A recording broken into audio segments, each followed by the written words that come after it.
galing mo! Sana maulit mo yan sa gabi ng performance. Ano bang title ng bago mong play?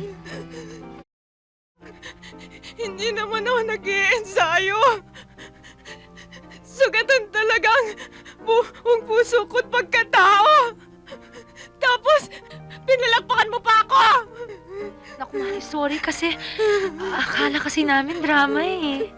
Magtatapon ba naman ako ng luha kung drama to?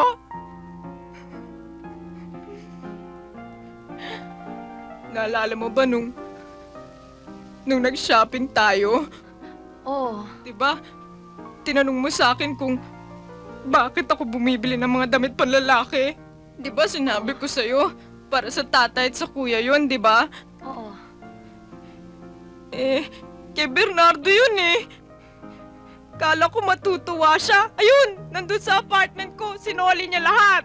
Bakit ninang mali ang size? Shh! Naku, Mari, sorry ha.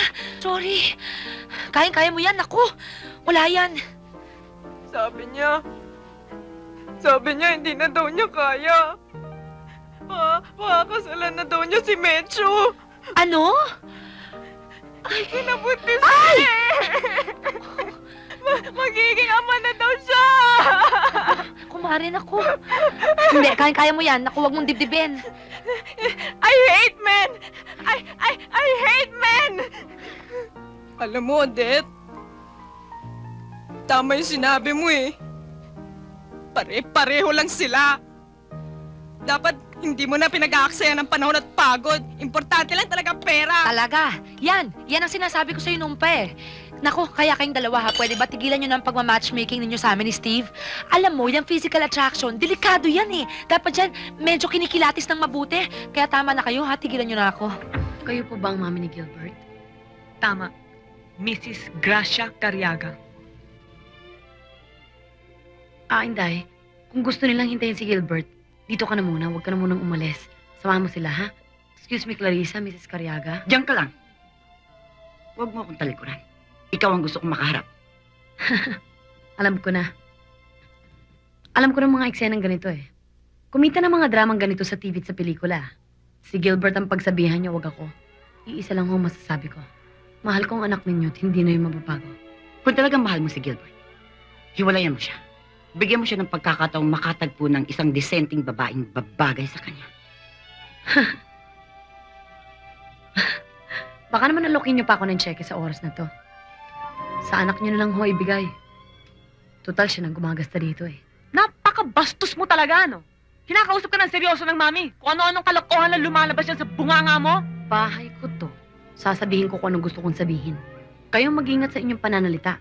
Dahil sasamain kayo kapag hindi maganda ang tabas ng dila. Putulin mo ng relasyon mo kay Gilbert. Ano ang magiging kinabukasan yung dalawa?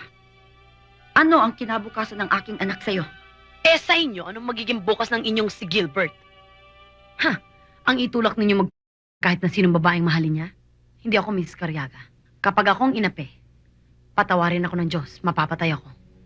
Pero hindi akong tipong Magkano ba ang nagastos mo sa aking anak? Dodoblin ko yung babayad ko sa'yo. Kwarta lang naman ang habol mo sa kanya. Diba? Palayain mo si Gilbert. Hudida ka. Tulad ng unang girlfriend ni Gilbert na pinapatay ninyo. Buntis ako. Si Gilbert ang ama ng dinadala ko. At maligaya kami. Mang aagaw! Magkano ba ang gusto mong tanggapin para lalayuan mo si Gilbert? Sa mga lalaki lang ako may presyo. Noong hindi pa ako humihingi ng tawad sa Diyos. Noong sinusustentohan ko pa si Gilbert. Pinatigil niya na ako eh. Kahit na raw magdildil kami ng asin. Importante raw na maisilang ang bata sa gitna ng kalinisan at pagmamahalan. Maliwanag ba ang lahat sa'yo, Clarissa? At lalo nang hindi ako nagpapabayad sa mga biyanang hilaw.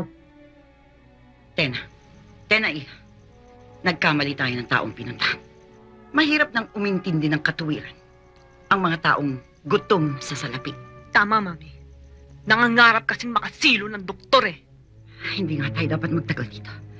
Unti-unti ko nararamdaman ang mga mikrobyong gumagapang sa aking katawan. Tena iha.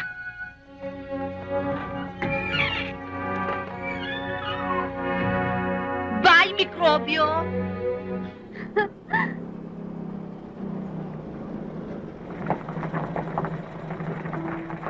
Tayo pare. Sabi mo. yung address na sinulat ng GRO eh.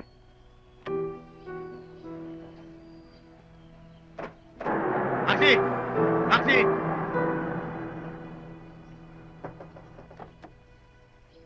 Dito ba nakatira si Domingo Robles?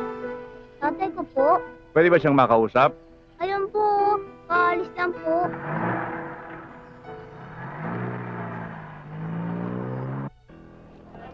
Yun o, maganda. Yun na.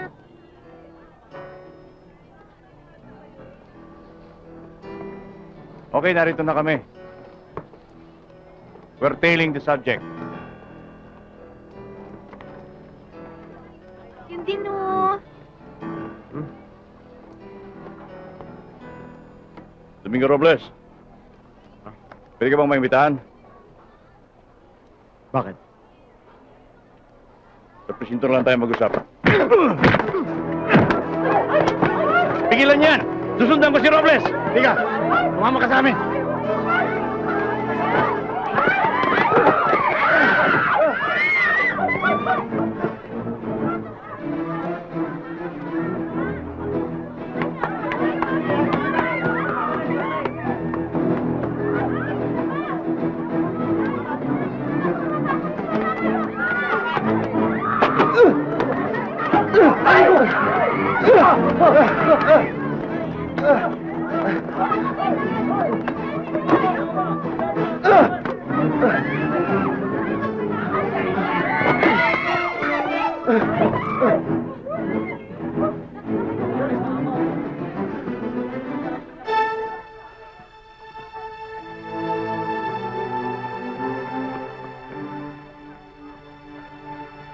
Nasaan na? Wala, sir eh. Pambihira.